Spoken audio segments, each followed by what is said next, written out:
Dans le magazine Aujourd'hui, Transinfo s'intéresse aux remous qui secouent le secteur du transport, mais aussi aux nouvelles licences jaunes. Dans la revue de presse, Ousmane Sène reviendra sur le combat choc de lutte qui aura lieu demain au stade Demba Diop entre Balla Gaye numéro 2 et Tapha Tine. Bonjour et bienvenue à toutes et à tous. Un mort et un blessé grave et une dizaine de cases calcinées. C'est le bilan qui était constaté à Karang après la pluie. C'est le bilan des premiers pluies enregistrés dans le Saloum où les populations sont hantées par le spectre des inondations. À cette occasion, elle lance un SOS en direction des autorités, nous dit Mamadou Matassar dans cette correspondance. Les premières pluies enregistrées cette nuit au Saloum ont causé la mort d'une jeune fille, Ramatoulaye Diop, âgée de 6 ans, demeurant au quartier Diamaguène de Karang, localité située dans le département de Foundiougne, dans la région de Fatick. Une autre victime, El Hadji Sow, âgée de 6 ans, grièvement blessée, a été transférée à l'hôpital régional El Hadji Ibrahima Niass de Kaolack. Un vent violent accompagné de pluie qui a emporté la jeune Rama a aussi dévasté une quinzaine de maisons dans les quartiers Diamaguène et Santhi Sadi. Des toitures emportées, des arbres déracinés, le mur du lycée effondré, avec 5 salles de classe qui ont aussi perdu leur toiture. Ces populations désemparées qui risquent de dormir à la belle étoile cette nuit lancent un SOS à l'endroit des autorités. À Kaolack, la capitale du Saloum, déjà les premières pluies enregistrées ont rendu les rues impraticables dans certains quartiers où on redoute le pire. Kaolack, Mamadou Makhtar Sarr pour la radio-télévision Walfadjri. Mamadou Makhtar Sarr, comme annoncé dans les titres, 20 cases calcinées, des greniers et de fortes sommes d'argent réduits en cendres. L'incendie n'a rien laissé à Diaoubé Kabundou dans le département de Vélingara. Cette ville où a eu lieu cet incendie, les vents violents qui ont précédé la pluie seraient à l'origine du sinistre, nous dit Cheikh Dieng dans cette correspondance.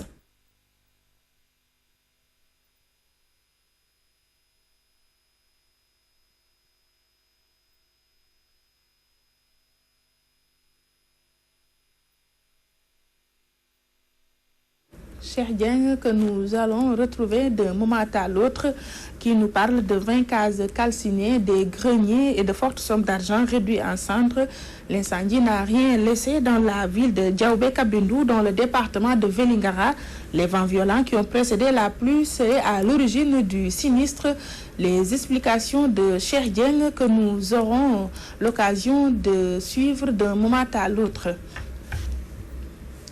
Apparemment, Cheikh Dieng n'est pas encore en place. On va aller à Kédougou et c'est pour parler du service régional du commerce qui a interpellé une dizaine de commerçants véreux ayant refusé de respecter les nouveaux prix des denrées homologuées récemment. Ces vendeurs encourent des amendes allant de 10 000 francs à 5 millions de francs CFA.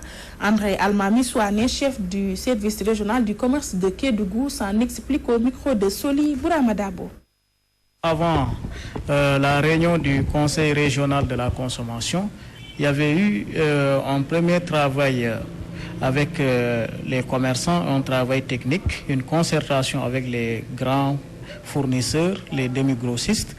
Donc on a trouvé des fourchettes raisonnables qui sont applicables au niveau de la région, quelles que soient les spécificités.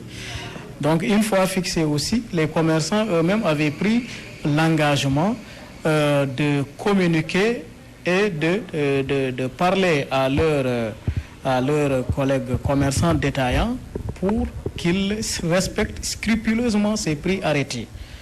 Mais vous savez, donc, comme on dit, la confiance n'exclut pas le contrôle. Nous faisons confiance à ces commerçants-là au niveau du marché, des commerçants demi-grossistes, qui, en quelque sorte, sont aussi les conseillers des détaillants. Mais nous, dans le cadre du contrôle, on a fait une descente sur le terrain, et particulièrement au niveau des quartiers périphériques. Donc, on s'est rendu compte que, contrairement au marché où les prix sont relativement bien respectés, au niveau des quartiers périphériques, tel n'a pas été le cas. Ce qui a valu la convocation de plusieurs commerçants détaillants, donc par rapport au sucre qu'ils continuaient à vendre à 650 francs le kilo, alors que le prix arrêté est à 625 francs le kilo. Donc il fallait qu'il s'acquitte de l'amende qui a été fixée par rapport à cela.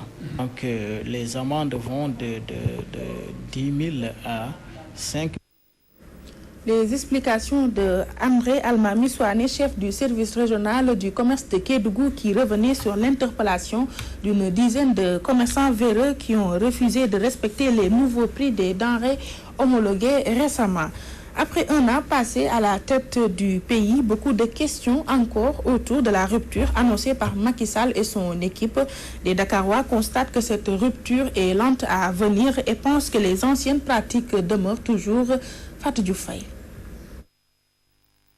Tout le Sénégal était debout le 23 juin pour dire non au régime d'Abdoulaye Wade. La rupture érigée en slogan par Macky Sall et son équipe est une préoccupation majeure des Sénégalais. Des Dakarois rencontrés estiment que cette rupture est encore à l'état de rêve puisque les difficultés perdurent. Pour moi, de mon côté, il n'y a aucun changement. Il faut que parler, là, il parlait le matin au soir, on ne voit rien. Bon, pendant la campagne, il avait promis qu'il va diminuer les denrées alimentaires. Au contraire, ça ne fait qu'augmenter. Hein? Ils ont dit, bon, tout récemment, ils ont dit qu'ils ont augmenté, mais ça, qu'ils ont diminué, mais ça c'est pas diminué, ça. 25 francs ou bien, c'est vraiment 10 francs sur tel ticket, ça, c'est pas diminué. Hein? Vraiment, tu vois, ils se moquent du peuple. Il n'y a pas de changement. Il n'y a pas de changement. Toutes les promesses je ne dis pas Macky, mais l'ensemble de l'opposition qui était contre le PDS, donc c'est des promesses non tenues. Non tenues parce que la vie est chère, la santé est chère, le loyer est cher, le logement, puis les enseignants sont toujours en grève. La vie devient de plus en plus dure, il n'y a rien de plus positif. D'autres constatent qu'il y a eu rupture, seulement c'est la patience qui va tout régler. Ce qui différencie du régime de Laye Wade et de Macky en domaine d'argent, ce gaspillage-là, l'argent qu'on gaspille, mais ça ne les appartenait pas, quoi. L'argent, c'était pour tout le monde. Maintenant, ils gèrent parce qu'ils savent ce qui les attend. Ce que nous vivons actuellement, d'accord, c'est dur, mais avec un peu de courage, ça ira.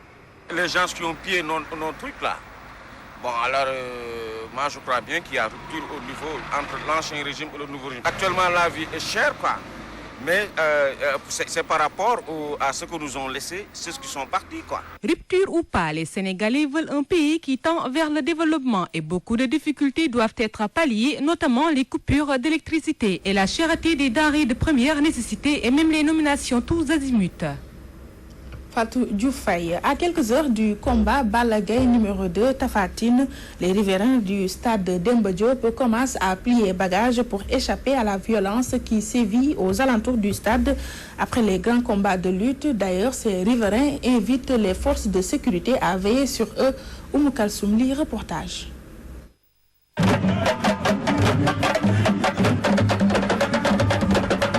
À quelques heures du grand combat de lutte, les riverains du stade Demba Diop retiennent leur souffle. Ils commencent déjà à plier bagages pour échapper à la violence qui accompagne souvent la fin des grands combats. On est en train de se préparer actuellement pour faire quitter les enfants, parce que bon, actuellement on dit qu'il y aura des précautions à prendre. Pour cette voie-là, il y aura la sécurité sera là, et on est obligé de fermer toutes les portes. Donc on est en train d'évacuer les enfants par manque de sécurité. Et moi je n'arrive pas à comprendre pourquoi. Comme on est à Demba Diop, par exemple, que s'il y a un combat, on est obligé d'être fatigué. Pourtant, pas le présidentiel est bien en sécurité. Pourtant, je crois que le secteur est là pour la sécurité des biens des personnes. Comme un habitant à côté, en face du stade, quand un combat se produit, 48 heures avant ou après, on est perturbé par l'insécurité. Où est l'État? Les commerçants déplorent la violence qui sévit aux alentours du stade et invitent les autorités à plus de vigilance sur les abords du stade Demba Diop. On est confronté à toutes sortes de violences, des scènes d'agression, des vols, il y a du tout ici. Vous voyez, des fois, nous sommes obligés de fermer boutique pour notre sécurité. Il faut qu'il y ait plus de sécurité lors des grands combats de lutte.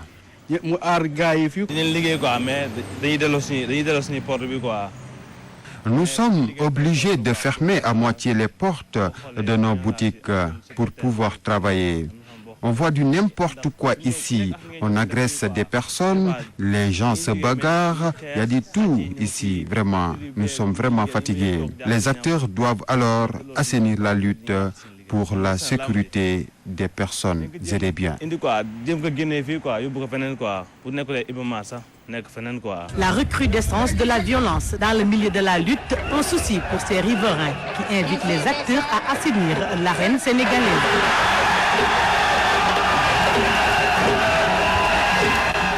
Kalsoumi, à présent, nous allons faire un bref survol de l'actualité internationale. C'est avec nos confrères d'Oro.